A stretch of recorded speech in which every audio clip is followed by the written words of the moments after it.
من کې څوک مړ شي د ده سره قبر ته درې شیزونه هغه ورسره ځي د ده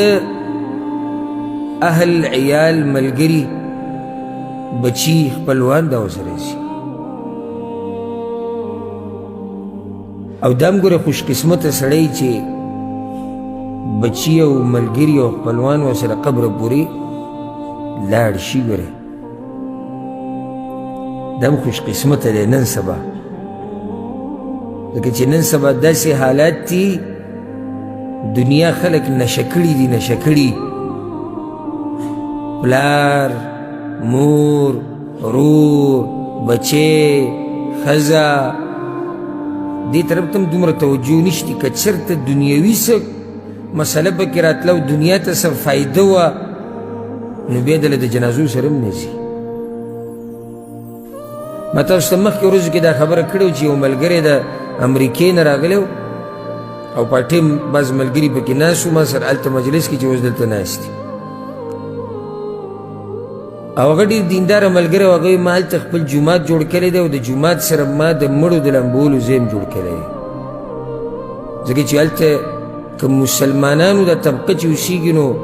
اکثر پکې هغه مسلمانان دي چې هغوی د دین صرف نوم پیژني نور د هېڅ هم نه دي خبر هغه طبقه پکې ده نو موږ د هغوی د خدمت دپاره دغه ځای م کولاو کړی دی نو وایي چې دا ټول کار د الله د رضا دپاره کوو نو هغه بیا وایي چې ډېرې عجیبه قصې موږ سره راځي وی ما ته یو پیر ټلیفون راغی پښتانه و دا خبرې قصې د پښتنو دي ګورې ټلیفون راغی چې زمونږ کور چې کوم مشر دی او ښځې ده و چې زما خاوند هغه مړ شوی وی ما ورته چې تاسو کله جنازه د هغه غواړئ وی چې کله به وشي وی ما ورته چې سبا به بس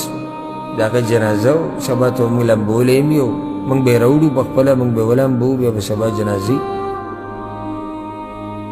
نو ستاسو څه رایې ده یعنې سبا تاسو راځي په سبا باندې وایي چې تاسو سره خپل کار وکړئ موږ هسې هم نه یو بیا یو څو ورځې ولې وایي زما دغه لور او دغه زوی امتحان دی یونیورسټۍ کې نو موږ سره دا څو ورځې ټیم نشته بس ویلم خو موږ بې سره کوئ خو لمبول دي ښخول دي دغه سړی چې مړ شو دی به هم دغه ملکونو ته په دې ارمان تللی چې بچي به زما ډېر غټ سبق وایي او هغه ارمان یې پوره شو یعنې د امریکې په یونیورسټیانو کې هغوی سبق وایي هغه به هم څوک خو دومره یې مصروفه کړو د امریکې په یونیورسټیانو کې چې هغوی پلار مشر اسلام دین جنازه قبر قدر احترام هېڅ هم نه پېژني دی ورته خوشحاله و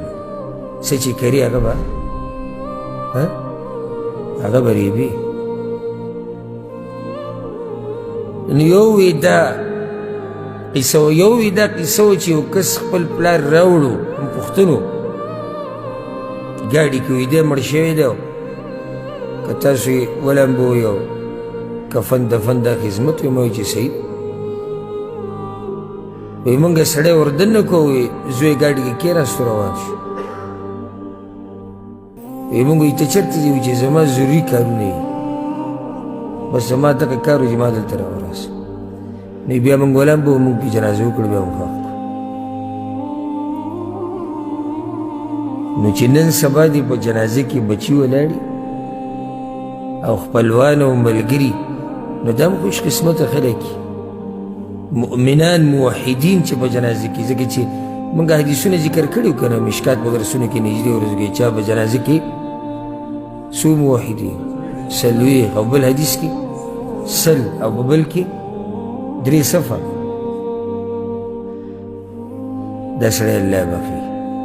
نو د موحدینو مؤمنانو سره تعلقات ډېر ساتئ په جنازه کې به دي او که صرف دغې پورې نښتی که نه زه دا ټکی ډېر وم ځکه چې زه پرې خفه کېږم ډېر په دې جمله باندې وایي نه مې د چا سره کار شتي او نه را سره د چا څه کار شتي دا خبره صحیح ده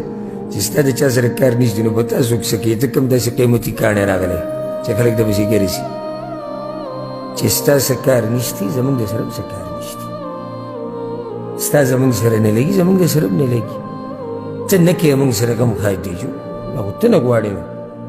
موږ دې هم بند کړو په خپله هم نه کړي نو دغو ته دا وایم چې د چا سره مې کار نشته او زما سره هم څه کار دی نه وي د چا